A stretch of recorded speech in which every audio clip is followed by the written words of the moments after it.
প্রায়শ্চিত্তকালকে বলা হয় জীবনের বসন্তকাল। কারণ প্রায়শ্চিত্তকালে আমাদের জীবন শুচিশুদ্ধ।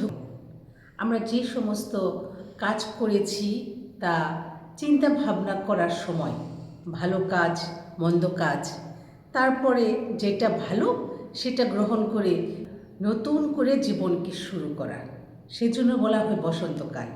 বসন্তকালে গাছে নতুন নতুন পাতায় ছেয়ে যায়।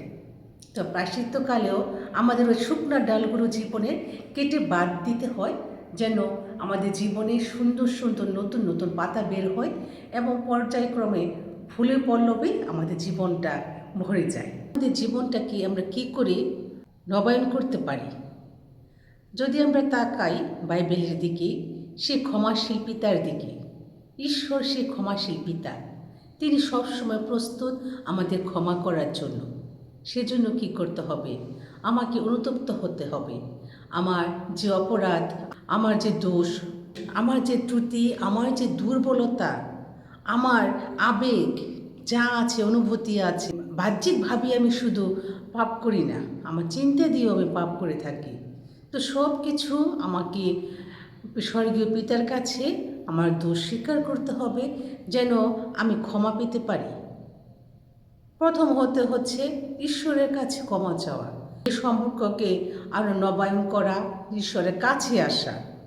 দ্বিতীয়ত, আমি যাদের সাথে বসবাস করি তাদের কাছ থেকেও আমার অনেক সময় ভালো সম্পর্ক থাকে না তাদের সাথে আমার, সেই জন্য তাদের কাছেও ক্ষমা চাওয়া এবং তাদের কাছেও ক্ষমা দেওয়া এবং ক্ষমা নেওয়া, এই দুইটাই আমাদের করতে হয়। মাঝে মাঝে নম্র হতে হয় জীবনে। আমি নম্রভাবে জীবনযাপন করি, তখন আমার জীবন সুন্দর হয়। নম্রতা জীবনকে সুন্দর করে, সুখী করে। তাই আসুন এই প্রায়শ্চিত্তকালে আমরা আমাদের জীবনের দিকে ফিরে তাকাই, দেখি আমি কখন আমার জীবনকে অহমিকায় নিয়ে আমি পরিচালিত করছি, কখন আমি আমার জীবনকে নম্রতা সহকারে পরিচালনা করছি। এই আমি, অন্য আমার জীবনকে প্রভাবিত করতে পারে না যদি আমি অনুভূতি না দিই। কেউ আমাকে রাগান্বিত করতে পারে না যদি আমি নিজেকে অনুভূতি না দিই।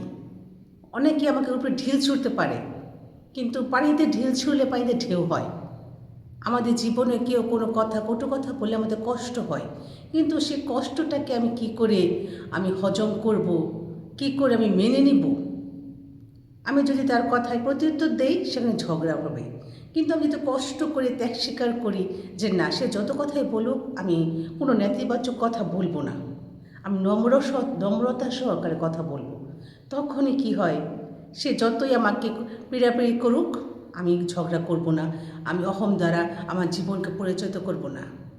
আমার জীবনকে এভাবেই আমি নিজেকে নিয়ন্ত্রণ করার মধ্য দিয়ে আমি আমার জীবনকে সুন্দর করতে পারি। আমি আর আবেগকে নিয়ন্ত্রণ করার মধ্য দিয়ে আমি জীবনকে সুন্দর করতে পারি। আসুন এ প্রায়শ্চিত্তকালে জীবনকে কী করে সুন্দর করা যায় সেই বিষয়গুলো আমরা চিন্তা করি। আমরা বাইবেলের সেই ক্ষমাশীল পিতার ঘটনাগুলো পড়ি, আর বাইবেলটা পড়ি, বাইবেল দিয়ে আমাদের জীবনটাকে সাজাই, নিজের জীবনটাকে পরিচালনা করি। তো আসুন বাইবেল ভিত্তিক জীবনযাপন করি, ক্রুশের পথ ধ্যান করি, ক্রুশের পথে এগিয়ে যাই যিশুর সাথে, যিশুর পিছু পিছু সে কালভারিতে যাই।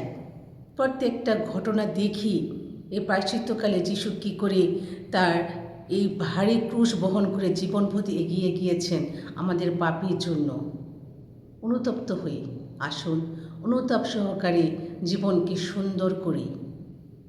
সবাই ভালো থাকেন, ধন্যবাদ।